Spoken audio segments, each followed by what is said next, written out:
اگر اپنے مقصد میں کامیاب ہونا چاہتے ہو نا تو ضدی بننا پڑے گا. تمہیں بہت ضد کرنی پڑے گی اور بہت ساری چیزوں کے ساتھ ضد کرنی پڑے گی. سب سے پہلی چیز تمہیں اپنی خواہشات کے ساتھ ضد کرنی پڑے گی. دیکھیں میری بات سنیں، تاریخ ہمیشہ انہیں یاد کرتی ہے جو تاریخ کو پڑھتے نہیں ہیں بلکہ تاریخ بناتے ہیں.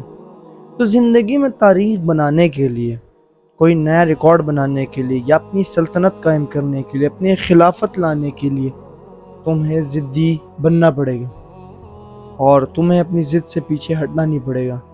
آج تک جتنے بھی لوگوں کو میں نے پڑھا تو وہ لوگ ضدی تھے، اپنی مشن مقصد کے ساتھ بہت زیادہ ضدی تھے. میں نے بھی ضد بنائی ہے، میں بھی پورا کروں گا انشاءاللہ. اور آپ کو بھی سجیشن یہ دیتا ہوں کہ جس مقصد کو آپ لوگ پانا چاہتے ہیں اور جس مقصد تک پہنچنا چاہتے ہیں، ضدی بنیں. بہت ضد کرنی پڑے گی آپ کو.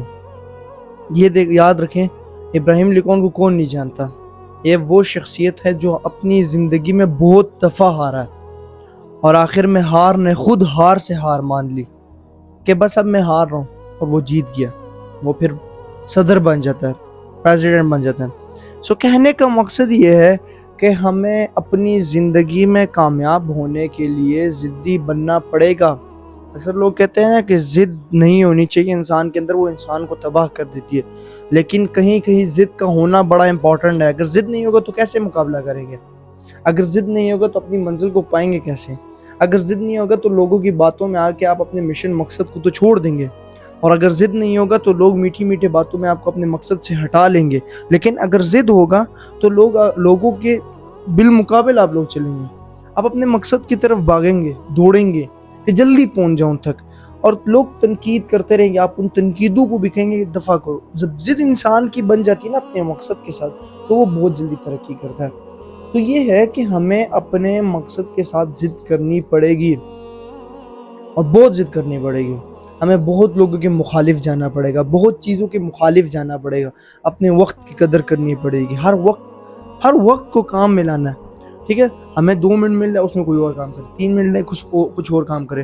تو کامیاب انسان، کامیاب شخصیت جو ہوتا ہے نا، وہ 2 باتیں اس کے اندر ہوتی ہے. ایک ہوتی ہے اس کے اندر ضد، اور دوسرا اس کے اندر رسک لینا آتا ہے. اسے رسک کس طرح لیتے ہیں؟ دیکھیں ایلون مسک کو آپ جانتے ہیں، پوری دنیا جانتی ہے. بلکہ اسے دنیا کا امیر ترین شخص کیسے بنا؟ سب کچھ بیچ باچ کے سارا پیسہ انویسٹ کر دیا، سارا پیسہ بزنس میں لگا دیا، کیونکہ رسک لیا نا اس نے. اور اسے پتا تھا کہ بس آیا تو ڈبل آئے گا، نہ آیا تو ختم، دوبارہ سٹارٹ لے کر. دیکھیں ہم لوگوں نے جب بھی کوئی چیز سٹارٹ کی تو 0 سے سٹارٹ کی نا. جب ہم پیدا ہوئے ہمارے پاس کچھ نہیں تھا، ہم نے بنانا شروع کیا، تو جب بن گیا دینے والی ذات وہی ہے. جب ہم لوگ رسک لیں گے سب کچھ ضائع ہوگا، لیکن ایک چیز ضائع تو نہیں ہوگی، ہمارا ایکسپیرینس، ہمارا تجربہ، ہمارے پاس جو علم ہوگا، تو ہم تو دوبارہ اسے جلدی کھڑا کر سکتے ہیں نا. سو رسک تو لینا پڑے گا یار، رسک از امپورٹنٹ. اور جنہوں نے رسک لیا، جیسے آپ کے جیف بیزوس پڑھے یا ایلون مسک کو پڑھیں، بڑی بڑے برانڈ گوچی کو دیکھو کہاں سے سٹارٹ لیا تک آج پوری دنیا میں. میکڈونلڈ کو دیکھ لیں، کرنل فرائڈ چکن، KFC کا نام دیکھ لیں. سو ساری بہت بڑے ہمارے پاس ایگزامپلس پڑے ہوئے ہیں، لیکن ہم ایگزامپلس کو پڑھتے ہیں بس پڑھنے تک ہی محدود کرتے تھے. دیکھیں وہ آپ نے سنا ہے نا کہ صرف خواب نہیں دیکھنے چاہیے، خواب کے بعد اس کے اوپر عمل بھی کرنا چاہیے. امپورٹنٹ ہے خواب. دیکھیں آپ سوچیں بڑی رکھیں، لیکن اسے پانے کے لیے آپ کو پھر بڑا سوچنا کے بعد بڑا کرنا بھی پڑے گا، آپ کو قدم لینا پڑے گا. پتہ ہے سب سے امپورٹنٹ چیز کیا ہوتی ہے؟ وہ ہوتا ہے پہلا قدم لینا. اور پہلا قدم لینا بہت مشکل ہوتا ہے. تو ہمیں زندگی میں پہلا قدم لینا پڑے گا تاکہ ہم کامیاب ہو سکیں اور کسی نئے بزنس کا آغاز کریں، کسی نئی سوچ کا آغاز کریں. اگر آپ کے پاس سوچ نہیں ہے اور اگر آپ کے پاس مقصد ہے تو اس مقصد کو پانے کے لیے آپ ضدی بن جائیں. جتنا آپ ضدی ہوں گے آپ کامیاب ہوں گے. تو یہ کچھ الفاظ آپ لوگوں کے لیے بولتا ہوں اور لکھتا ہوں. اگر آپ کو پسند آتے ہیں تو آپ مجھے فالو کر سکتے ہیں. فار مور ویڈیوز کے لیے شکریہ.